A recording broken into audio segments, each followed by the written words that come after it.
அஸ்ஸலாமு அலைக்கும். Hi and hello friends, எல்லோரும் எப்படி இருக்கீங்க? இன்றைக்கி வந்து ஹோட்டல் ஸ்டைல் சாம்பார் சாதம் ரெசிபி தான் பார்க்க போகிறோம். இது வந்து நீங்கள் லஞ்ச் பாக்ஸ்க்கும் கொடுத்து அனுப்பலாம். நல்ல டேஸ்ட்டாக இருக்கும். நல்ல ஈஸியான ரெசிபி. இந்த ரெசிபி உங்களுக்கு பிடிச்சிருந்தா என் வீடியோ லைக் பண்ணுங்கள், ஷேர் பண்ணுங்கள், கமெண்ட் பண்ணுங்கள். என் சேனல் சப்ஸ்கிரைப் பண்ணாதவங்களாம் சப்ஸ்கிரைப் பண்ணிக்கோங்க. வாங்க வீடியோக்குள்ளே போகலாம். நான் வந்து ஒரு கப் அளவு அரிசி எடுத்திருக்கேன். சாப்பாடு அரிசி தான் எடுத்திருக்கேன். ஒரு கப் அளவு அரிசிக்கு 1/4 கப் அளவு துவரம் பருப்பு, ஒரு 4 ஸ்பூன் அளவு மைசூர் பருப்பு. அது ஆப்ஷனல் தான், உங்களுக்கு வேணும்னா ஆட் பண்ணிக்கோங்க, இல்லைனா ஸ்கிப் பண்ணிக்கோங்க. இது வந்து நல்லா வாஷ் பண்ணி ஊற வச்சுருங்க. இப்போ வந்து ஒரு குக்கர் எடுத்துக்கலாம். இப்போ இந்த குக்கரில் ஆயில் ஆட் பண்ணிக்கலாம். ஆயில் சூடானதும் இப்போ நான் வந்து ஒரு ஸ்பூன் அளவு கடுகு ஆட் பண்ணிக்கோங்க. கடுகு ஆட் பண்ணிவிட்டு கடுகு நல்லா பொரிஞ்சதும் இப்போ இதில் ஒரு ஸ்பூன் அளவு ஜீரகம் ஆட் பண்ணிக்கலாம். இப்போ இது கூடவே நான் வந்து நல்லா கட் பண்ண வெங்காயம் ஆட் பண்ணிக்கிறேன்.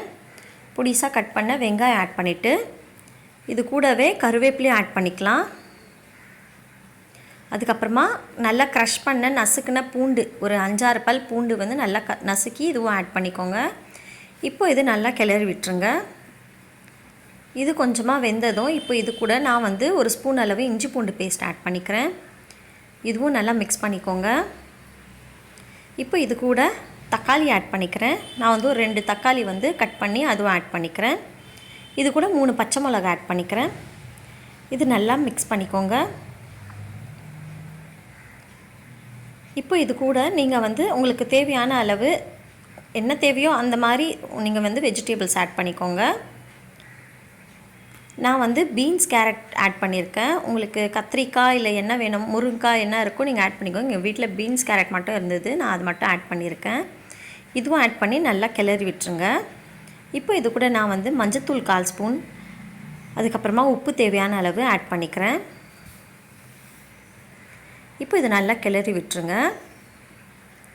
இது நல்லா மிக்ஸ் பண்ணிவிட்டு இப்போ வந்து தேவையான அளவு மிளகாத்தூள் ஆட் பண்ணிக்கோங்க.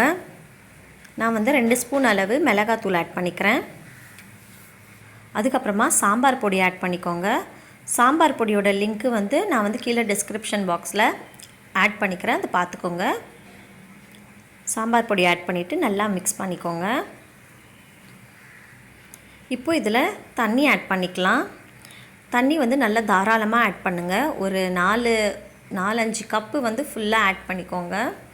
ஒரு பெரிய டம்ளர் ஃபுல்லாக ஆட் பண்ணுங்கள். அதுக்கப்புறமா புளி கரைசல் ஆட் பண்ணிக்கோங்க. புளி தண்ணி இருக்கு இல்லையா, அது வந்து ஆட் பண்ணிட்டு இதுக்கப்புறமா பெருங்காயத்தூள் ஆட் பண்ணிக்கோங்க. நல்லா மிக்ஸ் பண்ணிக்கோங்க. மிக்ஸ் பண்ணிவிட்டு இதுக்கு மேலே கொத்தமல்லி தூவிட்டு இப்போது ஊற வச்ச அரிசி பருப்பு இருக்கு இல்லையா, அதுவும் ஆட் பண்ணிக்கலாம்.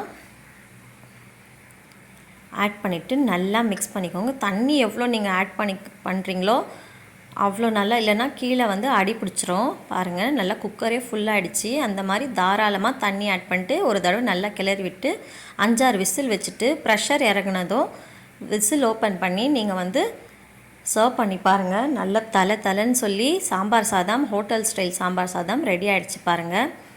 நீங்களும் இந்த ரெசிபி ட்ரை பண்ணி பார்த்துட்டு எப்படி வந்ததுன்னு சொல்லி எனக்கு கமெண்ட்டில் சொல்லுங்கள். இது வந்து நீங்கள் பக்கோடா இல்லையா அப்பளம் இல்லை எதனாச்சும் பொரியல் இந்த மாதிரி நீங்கள் சர்வ் பண்ணி பாருங்கள். இல்லைனா வெறும் ஆம்லெட் வச்சும் நீங்கள் சாப்பிட்டு பார்க்கலாம். சூப்பராக இருக்கும் இந்த ரெசிபி. எங்கள் வீட்டில் வந்து ஆம்லெட், அதுக்கப்புறமா ஆனியன் பக்கோடா, அதுக்கப்புறமா ஃபிஷ்ஷு, இது 3 வச்சு நாங்கள் வந்து சாப்பிட்டு பார்த்து நல்லா டேஸ்ட்டாக இருந்தது. இந்த ரெசிபி உங்களுக்கு பிடிச்சதுனா என் வீடியோ லைக் பண்ணுங்கள், ஷேர் பண்ணுங்கள், கமெண்ட் பண்ணுங்கள். என் சேனல் சப்ஸ்கிரைப் பண்ணாதவங்களாம் சப்ஸ்கிரைப் பண்ணிக்கோங்க. தேங்க்யூ.